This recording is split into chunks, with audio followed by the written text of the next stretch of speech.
लोमड़ी और 7 बकरियाँ। एक जंगल में 7 बकरियाँ एक साथ रहा करती थी। वो जहाँ जाती एक साथ जाती, जो खाना होता उनको तो मिल बाँट कर खाती और जहाँ भी वो जाती एक साथ एकजुट होकर जाती। एक बार एक हाथी ने उनको देखकर कहा, अरे बकरियों के झुंड कहाँ चले? और वो कहने लगा कि तुम सबको एक साथ देखकर बहुत अच्छा लगता है। तो बकरियाँ बोलती हैं धन्यवाद। इसी प्रकार जब एक बार बकरियां सोने के लिए जा रही थी तो जंगल में छिपकर लोमड़ी उनको देख रही थी। जैसे ही वो कुछ बकरियां सो गईं और 2 पहरा देने लगी तो इसी बात का फ़ायदा उठाकर लोमड़ी वहां पर आ गई।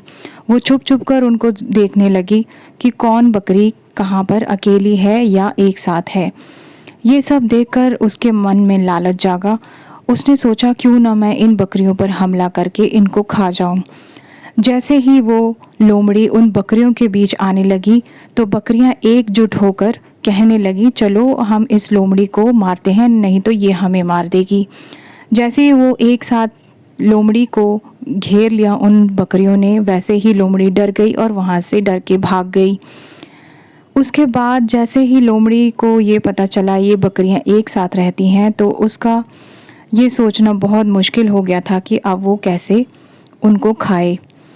इसी बार वो उन पे नज़र रखने लगी, जिसका बदला वो हमेशा से लेना चाहती थी।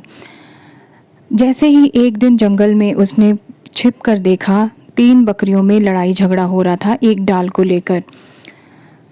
लोमड़ी इसी बात के फ़ायदे में इंतज़ार कर रही थी। उसका इस बात में फ़ायदा था कि जब कोई बकरी लड़ेगी तो वो अकेली अकेली हो जाएंगी और एक बकरी सबसे बड़ी उनको आकर समझाने लगी कि लड़ाई अच्छी बात नहीं होती, हमें एकजुट मिलकर रहना चाहिए। लेकिन उन बकरियों ने उसकी बात नहीं मानी। इसी बात का फ़ायदा उठाते हुए लोमड़ी उनके पीछे जाती है और एक एक करके उन बकरियों को खा जाती है और मार भी देती है।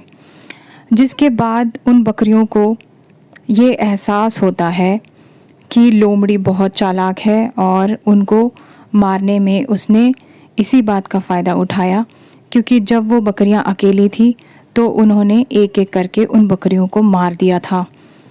अब बाकी की बकरियां जितनी भी थी वो बहुत ज़्यादा दुख में थी। जैसे ही उन्होंने देखा कि लोमड़ी ने उन बकरियों को मार दिया है तो बाकी की बकरियां ये सोचने लगी कि अब हमें अकेले नहीं रहना चाहिए, अब हमें एक साथ एकजुट में रहना चाहिए। तो बाकी सारी बकरियों ने यही फैसला किया, वो अब एक साथ ही रहेंगी, कोई लड़ाई झगड़ा नहीं करेंगी। तो दोस्तों, कैसी लगी आपको आज की कहानी? हमें कमेंट करके ज़रूर बताइए। Thank you so much for watching.